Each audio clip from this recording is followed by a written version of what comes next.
Louvado seja nosso Senhor Jesus Cristo, para sempre seja louvado. Quem são os prediletos do reino? A liturgia do 26º domingo do tempo comum deixa claro que Deus chama todos os homens e mulheres a empenhar-se na construção do mundo novo de justiça, amor e paz, que Deus sonhou e que propôs a todos nós. Perante a proposta de Deus, nós podemos assumir duas atitudes, ou dizer sim a Deus e colaborar com Ele, ou escolher caminhos de egoísmo, de comodismo, de isolamento, de indiferença e desistir do compromisso que Deus pede a todos nós. As Sagradas Escrituras exortam-nos a um compromisso sério, coerente com Deus, um compromisso que signifique um empenho real, exigente na construção da civilização do amor, uma sociedade onde reina a justiça, onde reina a paz e a fraternidade. Na primeira leitura, o profeta Ezequiel convida os israelitas exilados na Babilônia a comprometer-se de forma séria e consequente com Deus, sem rodeios, sem evasivas, sem desculpas. Cada fiel deve tomar consciência das consequências do seu compromisso com Deus e viver com coerência as implicações práticas da adesão a Deus e aliança. Por meio do profeta, Deus toma a palavra e põe as intenções humanas às claras. Os caminhos humanos é que são tortuosos, mas apesar disso, Deus continua chamando, respeitando o livre-arbítrio e perdoando cada um de seus filhos e filhas. Contudo, o profeta exorta a todos a conversão e a todos está destinado o perdão de Deus. Na segunda leitura, é apresentada aos cristãos de Filipos e aos cristãos de todos os tempos e lugares o exemplo de Cristo. Apesar de ser Filho de Deus, Cristo não afirmou com arrogância e orgulho a sua condição divina, mas assumiu a realidade da fragilidade humana, fazendo-se servidor dos homens para nos ensinar a suprema lição do amor, do serviço, da entrega total, da vida por amor. Os cristãos são chamados por Deus a seguir Jesus e a viver do mesmo jeito na entrega total ao Pai e aos projetos de Deus. A narrativa de Paulo nos ensina o modo de viver de Jesus e nos ensina o caminho para Deus. É descendo a escada da humildade que ascendemos ao reino definitivo. Esses critérios são diferentes dos critérios humanos, mas são o único e legítimo caminho para a verdadeira humanização e para Deus. No Evangelho dessa liturgia, o trecho do Evangelho de Mateus nos apresenta e deve ser lido dentro do contexto de um diálogo entre Jesus e as autoridades religiosas do templo. O templo era considerado para eles o centro da sua vida, muitas vezes acima do respeito às diferentes culturas e formas de agir e pensar. As autoridades se achavam quase donas do poder de Deus, que era distribuído segundo os critérios da lei, mas que comportava uma grande variedade de acepções colocadas e controladas por eles ao longo de vários anos.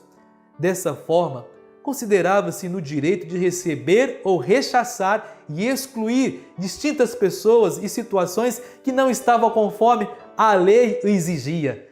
Formavam parte desse grupo os deficientes, publicanos, pecadores, as prostitutas, os gentios, em geral todos e todas aquelas que não viviam conforme o legalismo por eles praticado. Eram pessoas pobres, simples, e seu trabalho não os permitia conhecer e nem cumprir as normas da lei. A narrativa do Evangelho inicia-se com uma pergunta: que vos parece? E continua contando uma nova parábola, uma história que visa ensinar uma verdade para a nossa vida. As três figuras que aparecem no relato, um pai e dois filhos. O homem parece dono de uma vinha e chama seus filhos para trabalhar nela. Um deles, o mais velho, responde que não tem vontade, mas depois vai. E o outro diz que sim, mas não vai. A pergunta de Jesus aos ouvintes é: qual dos dois fez a vontade do Pai? A resposta diante dessa pergunta parece imediata. Os chefes dos sacerdotes, os anciãos do povo responderam: o filho mais velho. Não importa o que foi dito ou prometido, mas sim o que foi realizado. Desde a resposta dos chefes do templo e dos anciãos do povo, Jesus aproveita para ensinar-lhes as duras consequências de suas atitudes diante do povo. As pessoas que eles rejeitam serão os primeiros a entrar no reino do céu. Essas pessoas simples, afastadas por eles das práticas religiosas, têm a capacidade de reconhecer sua necessidade e sabem escutar a palavra certa, como ouviram e acreditaram no anúncio de João Batista. Como diz o Evangelho, os cobradores de impostos, as prostitutas creram nele. Diz assim a narrativa do Evangelho.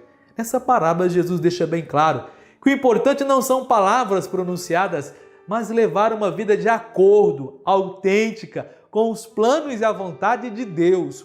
Cumprir a vontade de Deus não é somente conhecer práticas religiosas ou realizar atos de caridade. Além disso, é preciso ser uma pessoa humilde, que reconhece suas limitações, sente a necessidade de Deus. O filho mais velho que responde que não tem vontade de trabalhar representa os cobradores de impostos, as prostitutas, e são os que entraram primeiro no reino, porque aderiram, escutaram a palavra.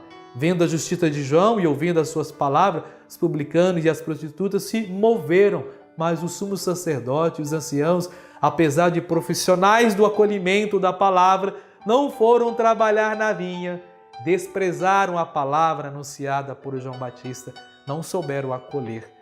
Conclusão: não nos instalemos no que já está aí, mas vamos manter-nos prontos para partir rumo a este outro lugar que a terra prometida já prefigurava e que chamamos de reino, reino que está sempre por vir, reino que está acontecendo. Caros irmãos e irmãs, fazer a vontade de Deus é muito mais acolhê-lo na vida diária do que proclamar discursos vazios, destituídos de testemunho de vida. Deus nos chama constantemente a viver seu amor na doação total de nossa vida aos irmãos e irmãs. Deve-se viver esse chamado nos atos cotidianos, nas relações interpessoais, nas próprias escolhas que vamos fazendo ao longo da nossa vida. Fazendo assim, caminharemos na justiça, no testemunho fidedigno do reino de Deus.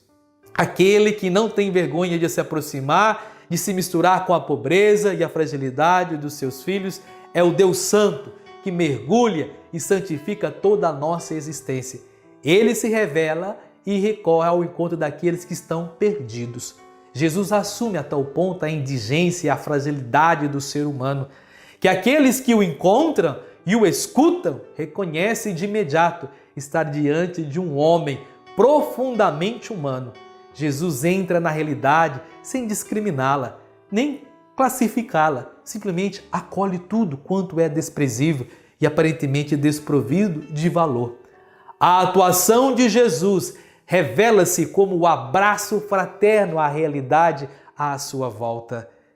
É isso que Deus espera de nós, estar atento à nossa realidade. O Evangelho deixa claro como se concretiza o compromisso com Deus. O sim que Deus nos pede não é uma declaração teórica de boas intenções, sem implicações práticas, mas é um compromisso firme, coerente, sério, exigente com o reino, com seus valores, com o seguimento de Jesus Cristo.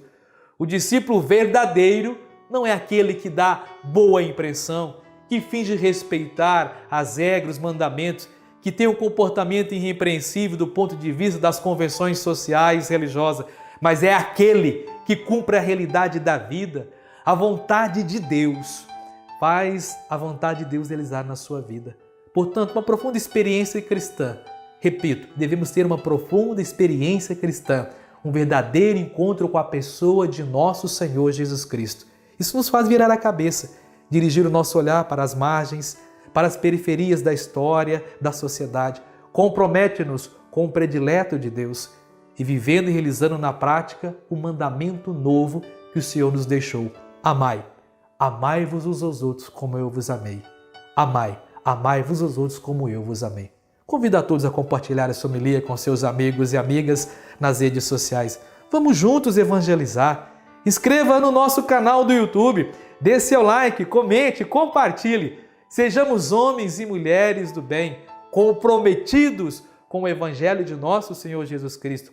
Que Deus nos abençoe sempre. Ele que é Pai, Filho e Espírito Santo. Amém.